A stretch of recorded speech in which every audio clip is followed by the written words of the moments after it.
Hey guys, this is OddOneGaming and this is going to be another Raid Shadow Legends video. So today I'm going to show you my Hydra tested team, I guess. I haven't done any Hydra videos yet. I haven't tested Hydra much because it's quite complex, it's really hard, and like most of the time the Hydra rotations are really specific on certain champions.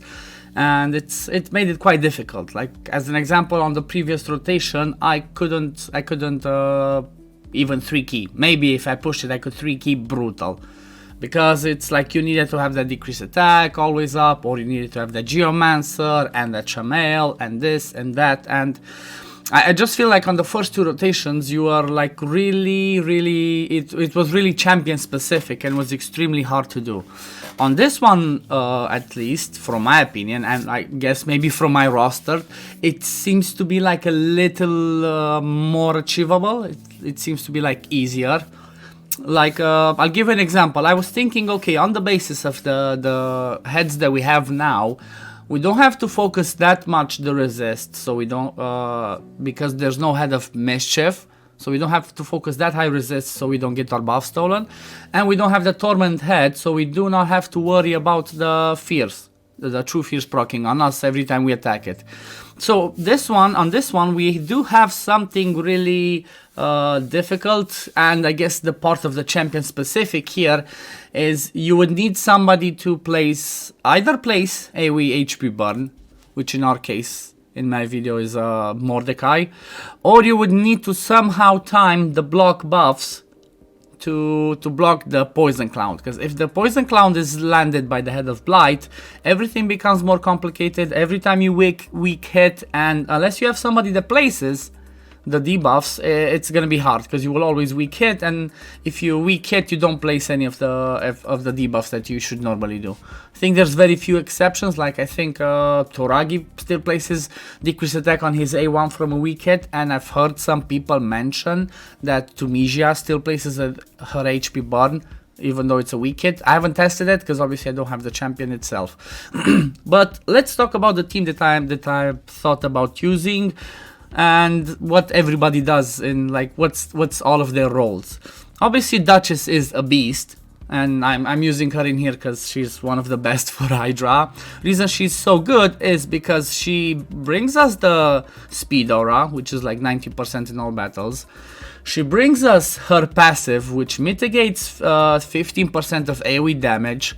She brings us Veil when she AoE revives and continuous heals. So she brings revives, she brings damage mitigations, she brings the continuous heals to heal up a bit. So her kit is insane. And at the same time she brings AoE block debuffs, perfect Veil on the same skill, and increased attack. So she's a unit on her own. She brings everything. I mean, if you do not have her, I think this team should work the same with having an Arbiter as an example, if you want an AoE reviver, or maybe even somebody like what's her name, Ursula, that also brings AoE revive with strengthen and increased defense, the big version. So there's her spot could be replaced by other people. Obviously I used her because she's the best. I'm not doing that good at Hydra, so I tried to use like each and every one of these for their certain roles. So that's about Duchess. Like I said, you can use any other reviver, just you need to find the right combination that works for your account. Then we have Lydia. Obviously Lydia is insane because she brings decreased defense and weaken as an AoE. She brings that block buffs and poison sensitivity on her A3, which can be used to block the increased attack of the Head of Wrath, or can be used to block the ally protection that the Head of Suffering places, or the reflect damage that the Head of Suffering places on itself. So that one can be quite useful. Or as an example, if somebody resists Mordecai's AoE HP burn, she can put block buffs on that one, so the Poison Cloud will not land. And apart from that, well, that's her kit. Like, you don't care that much about her as you cared before with Chamail, so she always procs that attack. But she's really good. Like, she brings pretty good utility in there with bringing us the increased speed as well. So on the same skill that she does decreased defense and weaken, she brings us increased speed and strengthen, which obviously gives us another layer of protection. So honestly, I mostly like her because she also brings that increased speed. Because I mean, we would have the decreased defense as an example from Tomb Lord, but the increased speed is really good. Like one of the really good buffs for Hydra, from what I've seen in people's videos, is the increased speed and having decreased speed on the Hydras. Now let's go to the main damage dealer, I guess, Royal Guard. So basically I have my Royal Guard in a reflex set. I tried to make him reflex, 100% crit rate obviously, around 250 crit damage, and to get him as high as possible. After I'm gonna show the run, I'm gonna show everybody's builds. So he's in a reflex set obviously to try and rotate back to his takedown as many times as possible to do as much damage as possible. Then Brogni, which I guess you could call him a free-to-play champ if you played last year and you got him as a fusion champ. He is really insane because of his shield. So his shield is really good because that one provides heals for us, provides another layer of protection, brings an extra block debuffs for us to use. So basically you could alternate the block debuffs between the two. I tried to do that myself during the run. As you will see, it's like I didn't do my best. It was really late last night, so I'm quite sure this can still be optimized. I didn't leave the key go through, so I can watch it again, see what mistakes I've done and try to optimize it better. But I really wanted to release the raw footage so you guys can have a look at it, and I don't know, maybe it could give you ideas. So yeah, Brogni is really good because, as an example, you could use his shield just before the head of Wrath comes with his big smack, with his AoE. Like, I guess instead of Brogni, you could use somebody else that brings like really good shields. I don't know, you could use somebody like, who else brings shields? Like maybe even a Toragi, but you would lose the heal and the damage. Obviously, Brogni is really good because when you get hit in those shields, he can also proc Giant Slayers. And we have, what, I think all of them are AoEs on this rotation, so that's really good. That's really good to reflect the damage back there. Like at the same time, I think even Geomancer could be really good. Maybe trying to get a Geomancer in a reflex instead of like Mordecai, or reflex and maybe 3 refreshes to try and get his HP burns to put them back on everybody and get damage mitigation and more damage. I also decided to bring in Tomb Lord. Like, he's really insane. I really love this champion. He was my first legendary. He carried me all over the account, and even now in the end game I still use him in the Scarab King to solo it on the first rotation. He does it between like 2 minutes and 40 and 3 minutes and 20. I didn't build Verges, I don't have Euros yet, so he's pretty insane. The reason why I like him so much on this rotation is that he brings a decreased defense AoE and decreased attack AoE on a 4-turn cooldown, but he places it. So he doesn't have to hit in order to land it, he just places it. So unless they have block debuffs or he gets 3% resisted, as long as he has the accuracy, he will always be a good layer for you with decreased attack in there and decreased defense. The reason why I wanted to bring them together is because we have the head of DK in this rotation, which is the cleansing head. So trying to always keep a decreased defense in there with just one champion can be tricky, and always trying to time it before your nukers go, it's a bit difficult. So I said, okay, let me just bring the both of them, and like Lydia brings something extra, obviously with her buffs, and Tomb Lord brings something extra with his decreased attack as well. But at the same time, what I used him for is to do his poisons on the A2, because if he crits, he places four poisons that last for 2 turns on all of the heads that we can place them on. If I remember correctly, we can place that on like two of the heads. And that's not all. He also has the big version of decreased speed on his A1, again if he crits.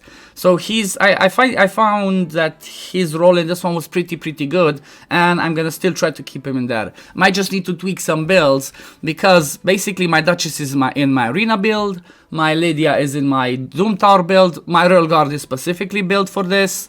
My Tomb Lord is in his build for soloing the Scarab King, and then I just rebuilt Brogni. So basically I just rebuilt 3 champions for this one.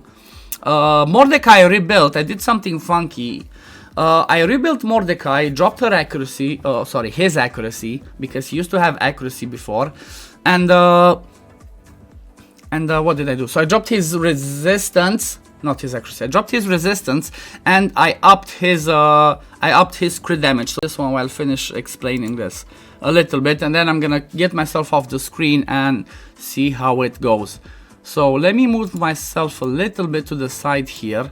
So at least, like I said, I built him to have higher crit damage because I really wanted to not have Royal Guard be the first target. Because we bring the big shields and lots of damage mitigation with Brogni and Duchess, it can be a little bit harder to make him kill himself. You can do that obviously on the Head of Suffering, but I wanted to try a different version of doing that. So therefore I just got Mordecai to have like 260 crit damage, and I think my Royal Guard has 256, just for like that start to go really well. So as you saw on the first wave, I did straight away decrease defense and weaken with Lydia, and so I could smack with Royal Guard, but I didn't use Tomblor's decrease defense and decrease attack, and I didn't use Mordecai's HP burn. I let the Head of Blight put this one, and I let the what's it called, the Poison Cloud, and I let the Head of Decay do the cleansing. So then when we come back on the second wave, we can do the AoE HP burn with Mordecai. Therefore we can go through the Poison Cloud, because if you have HP burn, the Poison Cloud is like negated. See, now you can have decreased defense, you can have decreased attack on everybody. I chose to do the A3 with Lydia on this dude, so he doesn't put his like I said, his reflect damage, because I'm trying to focus him more with the damage and try to get him down as fast as possible. At the same time, I kept Brogni's A2. I didn't extend the shields with his A2. I kept it, so after the Head of Suffering did the, what's it called, the ally protection on everybody, I could use his A2 to remove them. I put some accuracy on him to have enough accuracy to remove them as well. So I really like the way this rotation worked. It wasn't perfect, like I said, it was just the first. I tested it for a few hours last night, tested different stuff. Like I only had this recording after I actually regeared the Mordecai to have the right gear for this. Everybody else, like I said, I mean, half of my team is in their normal builds. So to be close to almost one king brutal with that, I was pretty happy. Like I was really close. I was like 1.8 million away from one keying. It unfortunately wasn't quite there, but I stopped the key. I almost got wiped, that's for sure, but I stopped the key and I just regrouped. So yeah, I really like this team. It's really interesting, and I'm gonna try it again over the weekend and see if I can actually one key with it, and maybe I'll make another video and show the damage that I could do at the end. So as you see, that there was a lot of me thinking about, okay, what I need to do, what's the right things to do. You always have to watch each of the heads and see, okay, what's the next skill they're going to do. Always be sure to keep an eye on the Head of Wrath to see how many ticks he has, because if he's gonna smack twice and you're really low, you can get wiped. Check for the cleanse. Check for when he brings back the Poison Cloud, so you always have the AoE HP burn. Check when he has this one. You maybe want to block the reflect damage. You maybe want to keep him doing the reflect damage. Always keep an eye on your timer, on the what's it called, the Hydra, I don't know, the devouring timer, I guess. Keep an eye on that to see, okay, who's gonna be eaten and when. Try to, like, as a good strategy that can be used for this one is, you can let the person, the champion that has the timer tick on you, you can let them die, so that one basically disappears and goes on the next person. The most important person, like in this team, in my opinion, that you always want to make sure is still alive, is Royal Guard. If he gets eaten, you have like a second option of trying to keep your Mordecai alive, because if Royal Guard gets eaten, you don't have those big smacks. You don't have those big smacks going in there. So what's your other option? Your other option is to have the heads getting damage from hitting Brogni in the shield and getting those Giant Slayer procs, and having Mordecai's AoE HP burn, because every time one of the heads tick, every single one of the heads gets the damage. So it can be really tricky, but it can work. You could also use, like, if it's one of these two heads that that eat your champions, you also can place poison on them with Tomb Lord, so that can help you a lot with the damage on them. At the same time, an extra thing you can do, the head that eats your champion, you can make sure you target them with Tomb Lord's A1, so you put decreased speed on them, therefore giving you more chances to make sure you manage to do enough damage in time and basically remove your champion from their belly. One more thing that's really important about this one and can be really tricky, and it happened to me a few times up until I found the right rotation and the speeds, because it seems to me like even if I put decreased speed, it was still the same head that ate my champion. So always trying to keep their what I tried to do was trying to keep their HP levels roughly the same. As you see, I keep targeting different ones and trying to keep them to the same levels. Reason being is you want to avoid, if possible, your champion that is going to be eaten, you want to avoid that one to be eaten just before the cleansing head has his A3, which is cleansing and putting a big shield on that, putting this egg ability. Because if you have your champ eaten and that egg, it can be really difficult and almost impossible to get your champ out if you don't have like Royal Guard out or like somebody to do big nukes in there. So I've rambled enough. Let's stop this for a second. Let me check something. Okay, and I'm back. I was worried because my recording, I think most of you know that I bought a new PC and I reinstalled my editing and recording software, and apparently after 10 minutes of recording it just stops and starts a new video of like 10 minutes. Pretty interesting, I don't know why it does that. But anyway, I'm gonna take myself off of screen now. I'm gonna let you watch the rest of the run, and then I'm gonna come back at the end and show you the builds that I have on the champions. I already explained what everybody has, what they do. I'm just gonna show the gear sets, their stats, and the masteries, like quickly going through as this video starts to become pretty long. So I'll be right back, guys. Let me take myself off the screen.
And we're back.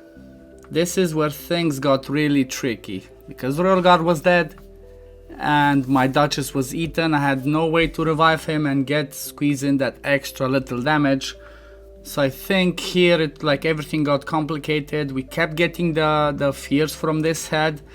I mean, having the fear head is not that big of a problem as long as Duchess can keep those perfect veils on. As long as we don't get that head that steals buffs, this run can still be fine. But here it's yeah, we're getting close to the end. This is what I think I'm gonna get double shot by him and almost get wiped.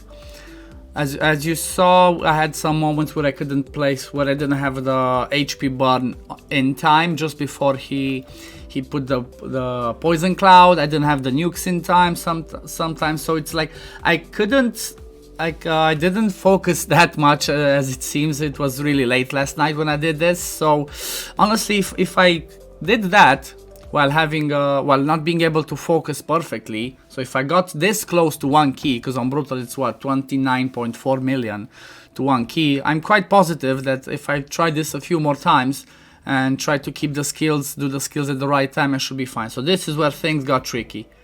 And basically I stopped it because, as we saw, I was what, let me see, yeah, I was 27.6, so it's 1.8 million.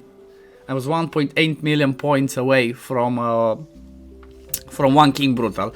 I just stopped here. I was debating okay, should I stop it? Should I try it again? And then I had a quick chat with some of my clanmates and said, well, if you think you can do it 1 key, just do it again. And honestly, that's what I decided. I'm just gonna try and do it again because 1.8 million away from 1 king is not that far. I did some mistakes myself. I can just check it again, try it again, and this team could be a 1 key. So let's have a look at the builds. Let me see. Okay, I just had this one in the background because I was farming dragon, obviously. So let me just make myself smaller a bit. Okay, so if we go here and have a look. Okay, so Lydia is in speed, perception. These are her stats, and these are her masteries. Like I said, mostly PvE masteries. Let me just move myself here, and you see normal PvE masteries with the War Master for more damage. Duchess, like I said, she's in her arena build. This is my Duchess arena defense build. She's in a swift parry. These are Duchess's stats. Obviously tanky and a bit of speed for the arena stuff, so I didn't really get anything on her. It's I don't really want to do that. It's too annoying anyway. Then this is my Brogni build, double perception. Try to get him again decently fast, 100% crit rate for a little bit of extra damage, and decent enough accuracy to try and remove those buffs. I could push it even further, and again, really tanky, good HP, so his shields are pretty good. Then who else did we use? Duchess, boom. Oh, and the 3 epics. So on the epic side, let me see, this is my Mordecai. Like I said, Mordecai just did the funky stuff. I just got him with lots of crit damage, so he's the one first eaten. Again, try to get decent speed, decent accuracy, and survivability stats. He's in perception and immortal. I have no masteries on him. Oh, I forgot to show the masteries for Brogni. These are masteries, the masteries on Brogni. Finishing here with the Giant Slayer. And I don't even have all of his I should finish his masteries to try and get lasting gifts to have a chance of extending those shields and those increased attacks and all the buffs that he provides on his A3. Then let's have a look at my Royal Guard. These are the masteries for Royal Guard. Obviously went for lots of nuking. Basically I tried a combination of his masteries to work for nuking Spider 20 that I do sometimes. That's why I got the Ruthless Ambush, and the counter attacks for when it was the previous rotation. It helped me a little bit, but this is not necessary. This is the one that you care about. And get Life Drinker to heal and War Master to do damage. He's in a Reflex plus Cruel. I tried to get him to have 250 crit damage minimum, 100% crit rate, HP percent chest, and as much speed as I can get. This is the only speed I could get him at because I don't have good enough reflex. It's just, this is the best that I have.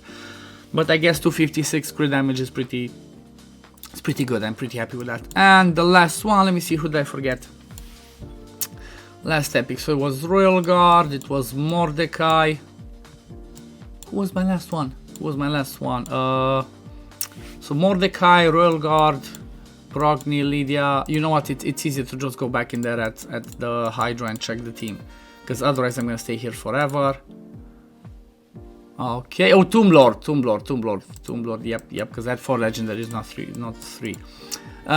Tomb Lord, he is, like I mentioned, he's in my Scarab build.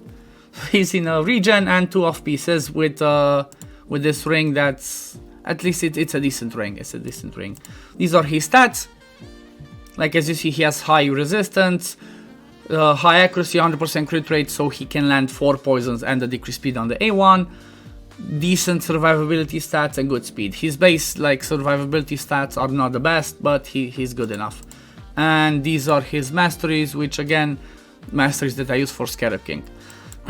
So this was it, guys. I hope this is gonna help anybody. I hope the main like the core of the team and my thought process behind it was helpful for you guys. If you have any other ideas or any other stuff that you want me to try out for Hydra, like, leave it in the comments below. I will have a look into it and maybe I can try. The thing is, I'm trying not to rebuild as many my champions as much as I can, because like last night before I started doing this, I had 55 million silver. So for one regear, it cost me lots of silver. I'm not an official content creator yet. I don't get free resources from Plarium, and it's quite expensive to do this as a full-time job, what I'm doing it at the moment. So, like I said, I hope you enjoyed this, guys. I will leave you. I will see you all in the next video. Don't forget to leave a like if you enjoyed it. Subscribe if you want as well. But see you in the next video, guys. Peace. Take care, guys. Bye.